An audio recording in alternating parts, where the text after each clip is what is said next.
la Biblia en 5 versículos solamente. Lucas capítulo 10, el último pedacito, 38 al 42. Dice así: aconteció que yendo de camino entró en una aldea y una mujer llamada Marta le recibió en su casa.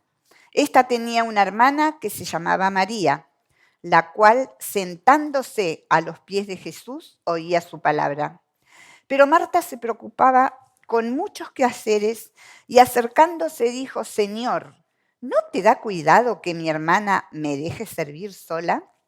Dile pues que me ayude.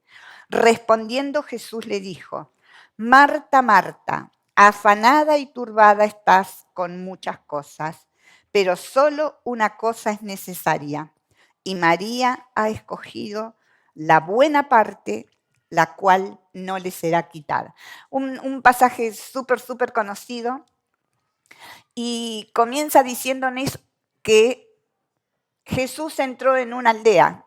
Esa aldea era Betania, una aldea que estaba muy cerquita a Jerusalén, solo a 3 kilómetros, pero que estaba en el lado oriental de este monte de los olivos, al pie de ese monte, lo cual hacía que no se viera Jerusalén, que era la capital, lo que la hacía una aldea bastante tranquila, bastante quieta. Uy, por agua no me voy, gracias, no importa, gracias.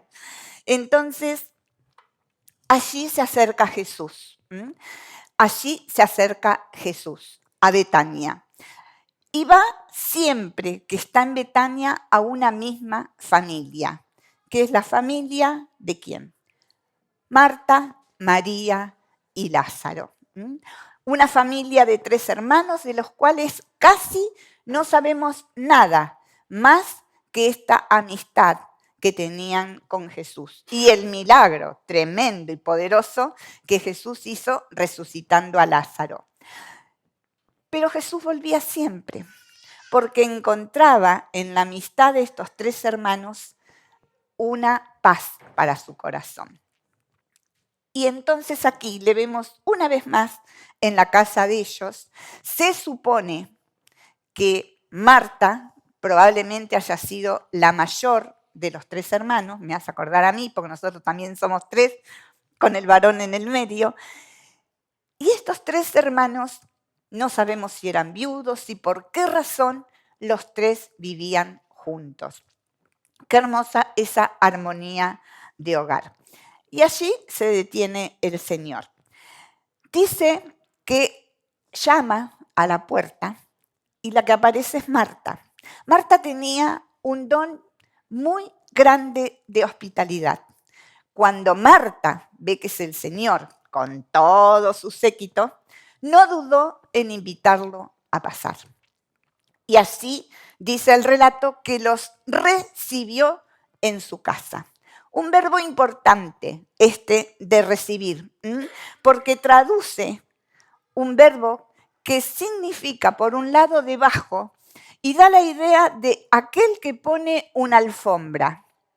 Qué hermosa esa imagen, me encanta. Qué hermoso poder ser hospedador. Y Marta lo era. Entonces ella pone la alfombra, ella quiere ser la anfitriona y a la vez es la persona que se pone al hombro esa invitación. Así que los invita a pasar.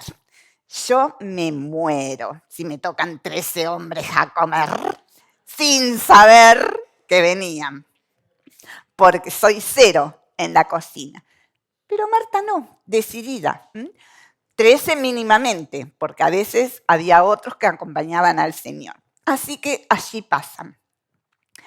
No siempre Jesús era recibido de la misma manera. Cuando nosotros vamos a la Biblia, apenas un capítulo más, en capítulo 11 de Lucas se nos habla de Jesús entrando a la casa de un fariseo que lo invitó a pasar, que lo invitó a comer en su casa, pero que sin embargo su intención era otra. Era mirar, vigilar. ¿Quién era este Jesús? No era la disposición de la hospitalidad de Marta. así que yo valoro mucho el gesto de esta mujer. Y entonces aquí nos cabe una pregunta.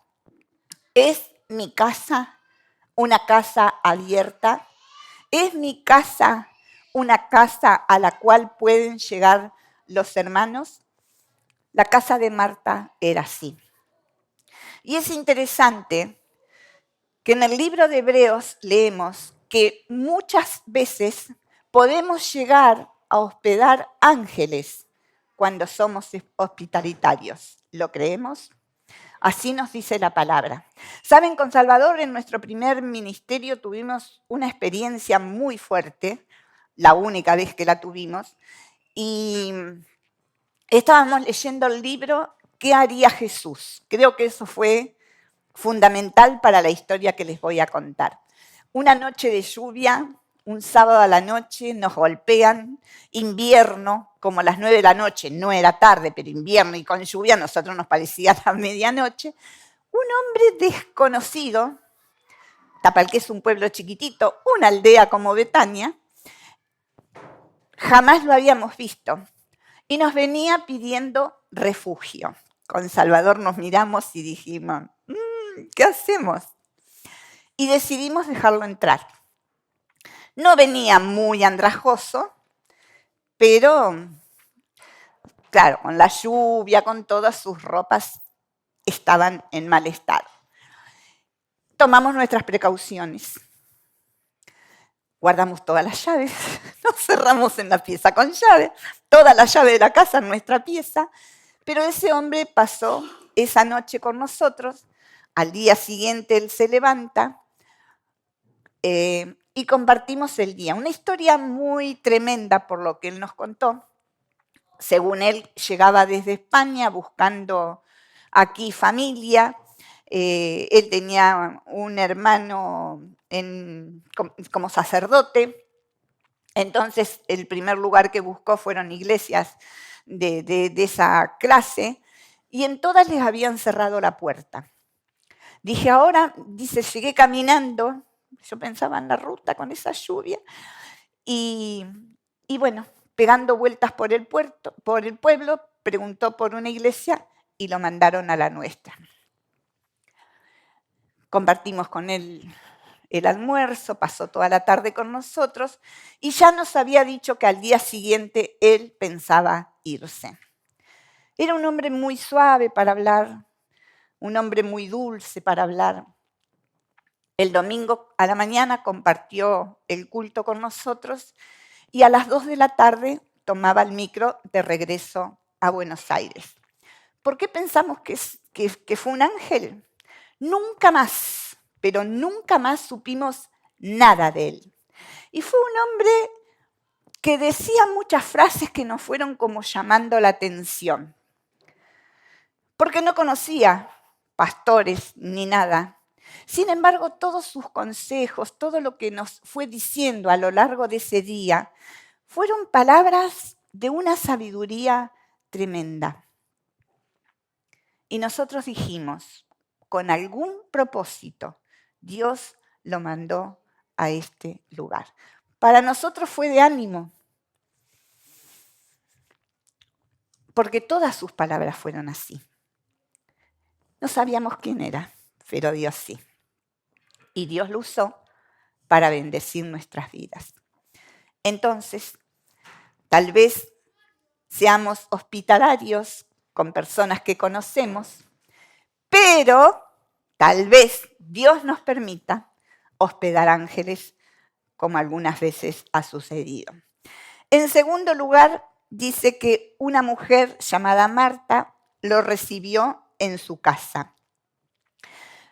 A pesar de que Jesús llegaba con toda esa comitiva, lo maravilloso de Marta es que ella decidió llevar el costo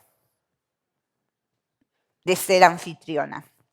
Abrió toda su casa porque con esa apertura de su casa, ella también estaba abriendo su corazón.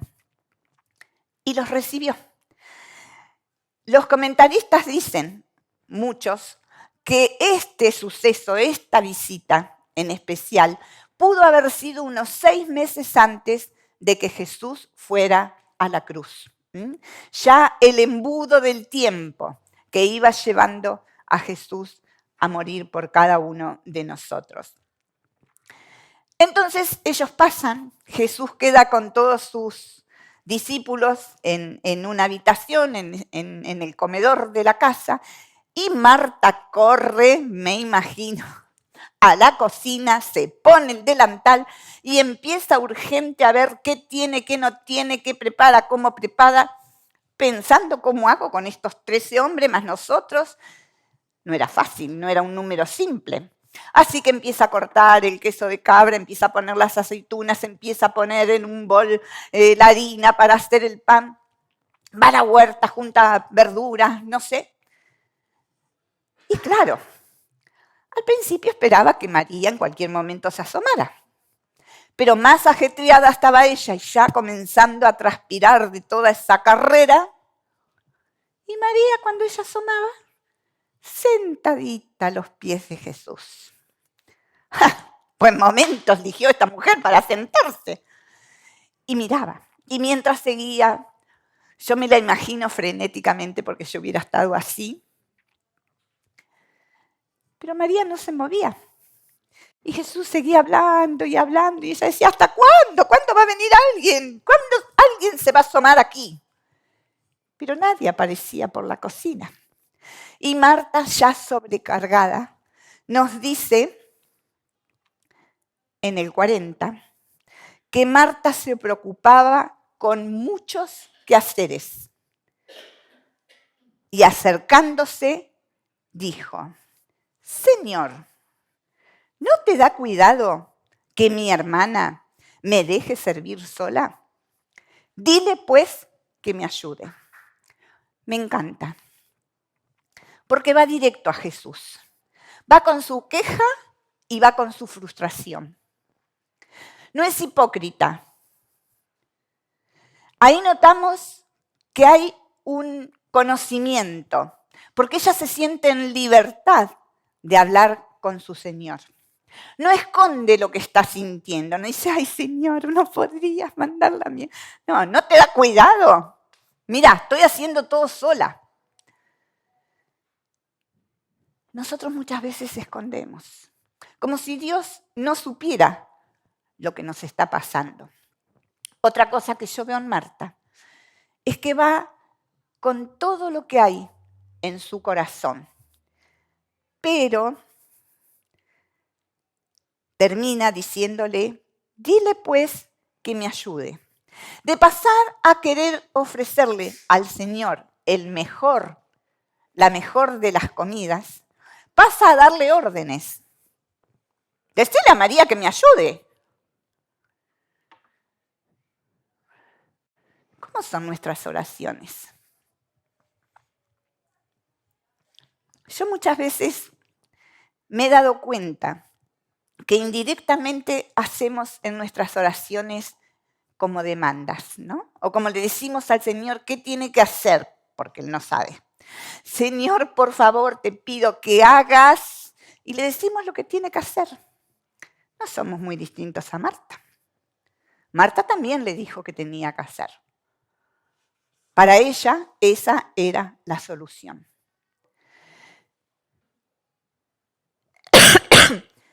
Y entonces vemos que Jesús la mira. Solo el Señor habla. ¿Por qué? Porque es el único que entiende el verdadero problema. El problema no eran todos los invitados. El problema no era que María estaba sentada a los pies de Jesús. El problema ni siquiera era que a Marta se le había ocurrido invitar a toda esa gente. ¿Cuál era el problema? El problema era lo que estaba pasando en el corazón de Marta. ¿Se acuerdan que hablamos del corazón hace 2 domingos atrás, ¿no? Sobre toda cosa guardada, guarda tu corazón, porque nos va a hacer un traspié en cualquier momento. En cualquier momento. ¿Se acuerdan que dijimos que es como un depósito, no? Vamos juntando, y cuando menos lo esperamos, algo salta afuera. Es lo que le pasó a Marta en esta ocasión. Es lo que le pasó a Marta en esta ocasión. Yo me imagino la mirada de los 13 a Marta, ¿no? ¿De dónde había salido esta mujer? Me la imagino con los cachetes colorados, toda blanca de harina, y dándole órdenes a Jesús. Y dándole órdenes a Jesús. El problema de Marta fue que se estaba preocupando en demasía. No se estaba ocupando, estaba preocupada. Y lo que más nos llama la atención es que estaba preocupada por algo bueno. Quería homenajear al Señor. Quería hacer un agasajo para su Dios. Y había perdido por completo el propósito especial de su servicio. Su hospitalidad se volvió en estrés, en angustia, porque perdió de vista lo importante. ¿Qué le dice Jesús? Me encanta. ¿Vieron qué importante que son los tonos de voz? Yo puedo decir una cosa muy suavecita, que por ahí es una daga igual. Puedo decir una cosa con tono altanero. Pero Jesús solo la llama 2 veces por su nombre y le dice, Marta, Marta. Yo no me imagino la voz de Jesús enojada, no sé ustedes, pero para mí Jesús le habló con la ternura más grande. Marta, Marta. ¿Qué te está pasando, Marta? Perdiste el foco.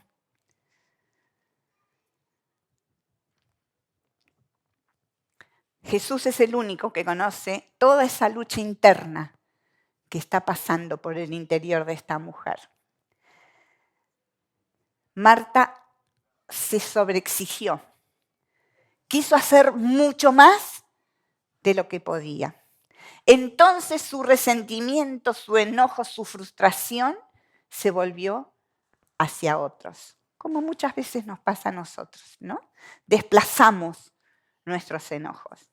Esto le pasó a Marta.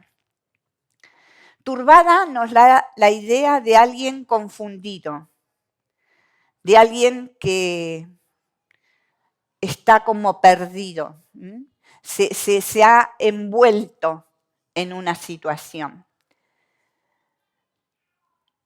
Había perdido ese equilibrio emocional que tenía hasta allí. Con muchas cosas, le dice Jesús, ¿no? Estás turbada y afanada con muchas cosas. Ese es tu problema, Marta. Muchas cosas. Y a veces nos pasa a nosotros, en el servicio, aún en el servicio al Señor. Nos dicen que podés ocuparte de esto, sí, porque lo decimos con alegría y realmente queremos hacer. Y por ahí nos engancha otro hermano y nos dice, no podrías dar, sí. Y de pronto nos vemos que no sabemos cómo hacer con nuestro tiempo. Y son cosas buenas, porque son para el servicio de Dios, pero nos pueden sacar de foco. Fue lo que le pasó a ella. Que el servicio de la obra del Señor no nos haga olvidar al Señor de la obra. Es más importante el Señor de la obra que lo que nosotros podamos hacer por Él. Cuando Jesús llamó a los 12, les dio así. Vengan para estar conmigo y después van a ser. Vengan para estar conmigo. María había elegido la intimidad con Dios. ¿Qué nos deja Jesús como enseñanza en la vida de esta mujer? Muchas cosas. A veces se nos ha enseñado por mucho tiempo por eso ni voy a tocar a María, que Marta era todo servicio, servicio, servicio, y como que María era adoración. Pero esto no era así en el pensamiento hebreo, porque las raíces de las palabras en hebreo para servicio tienen que ver con adoración, ¿sí? Entonces, un hebreo que estaba sirviendo a Dios, lo estaba adorando. Si servimos a Dios y no lo adoramos, nuestro servicio es lo mismo que si lo hiciera para cualquier otra institución, ¿sí? Sí necesitamos intimidad con Dios. Es ministrar, es asistir, también tenía que ver con lo del templo, así que todo hebreo, nosotros vemos en los libros de Deuteronomio y todo el Antiguo Testamento constantemente esta idea de servir. Servir, adorar, la misma raíz. Una segunda cosa que podemos aprender es que tenemos que aprender a equilibrar. Ser equilibrados en lo que son nuestras prioridades. A veces nos pasamos y nos complicamos solos. Jesús no nos llama a complicarnos. Jesús nos llama a servirlos dentro de lo que Él pide de nosotros. Muchas veces lo urgente toma prioridad porque hay que hacer urgentemente esto, porque hay que hacer urgentemente lo otro. Y las urgencias nos llevan a llevar cargas a las que Dios no nos está llamando. El no es una palabra efectiva que podemos usar en nuestro lenguaje evangélico. ¿Me lo dejan decir? Podemos decir no. Qué lindo cuando alguien piensa que nos convoca a un ministerio, ¿verdad? Pero preguntémosles a Dios, preguntémosle al Señor si eso es lo que está esperando de nosotros. No hagamos tantas cosas que después nos cansemos y perdamos el rumbo. Una sola cosa es necesaria, le dijo Jesús, y María la entendió. Ese tiempo que pasamos de intimidad con Dios, hermanos queridos, no nos lo puede quitar nadie. Cuanto más ocupado sea nuestro día, mayor tiempo con el Señor tengamos. Tendremos que tal vez sacrificar media hora de sueño, 1 hora de sueño, pero que el Señor sea lo prioritario.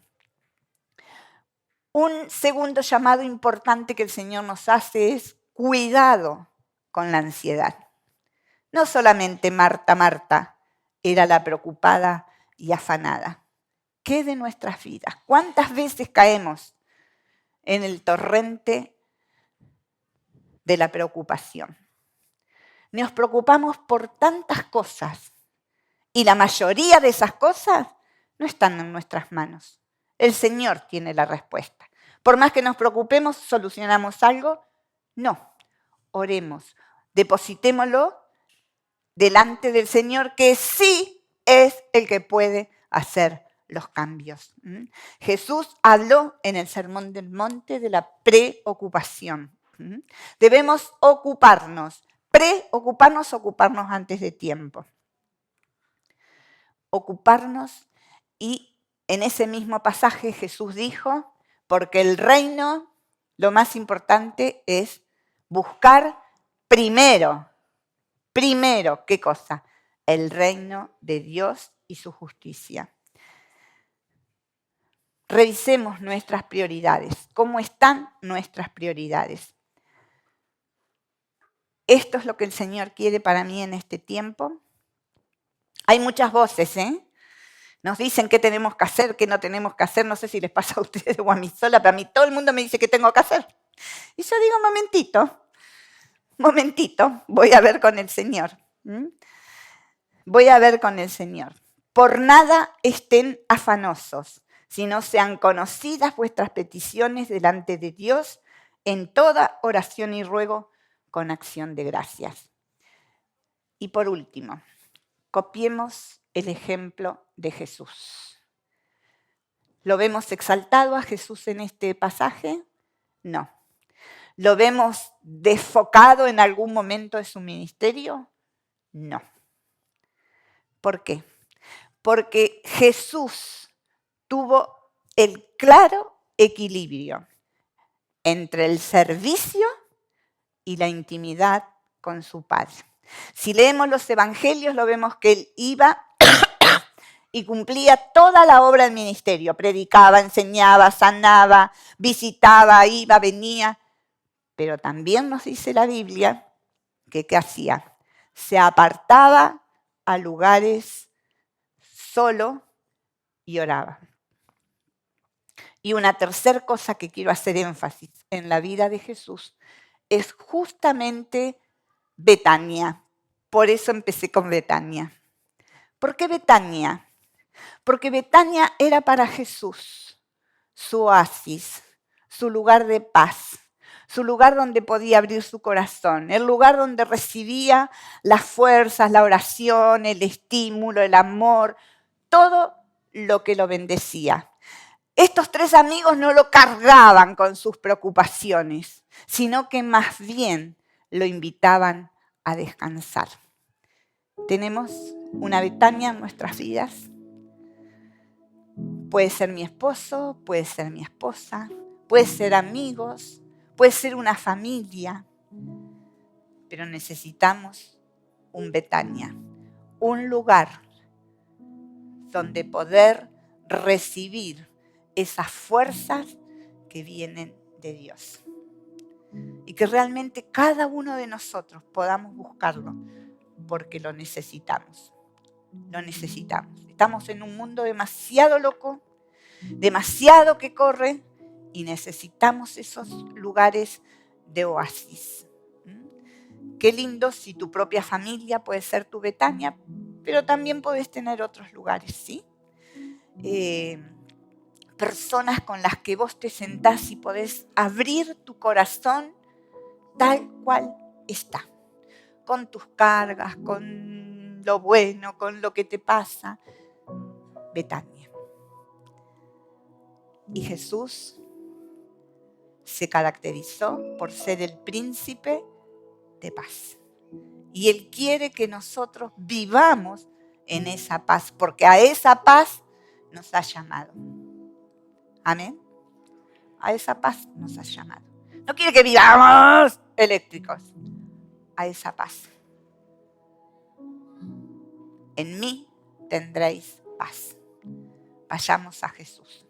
Cada día, cada situación difícil.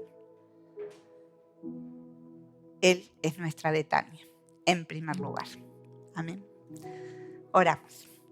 Padre, en el nombre de Jesús, te damos gracias por la vida de estos tres hermanos que fueron en la vida de Jesús personas significativas, que lo bendijeron en todo momento, porque fueron corazones abiertos, corazones sinceros, corazones leales. Y Señor, yo quiero que mi corazón sea un corazón así, donde tú encuentres contentamiento. Gracias por los Betanias, Señor, en nuestra vida. Gracias por aquellas personas que pueden ser ese lugar de paz, de oasis para nuestros corazones.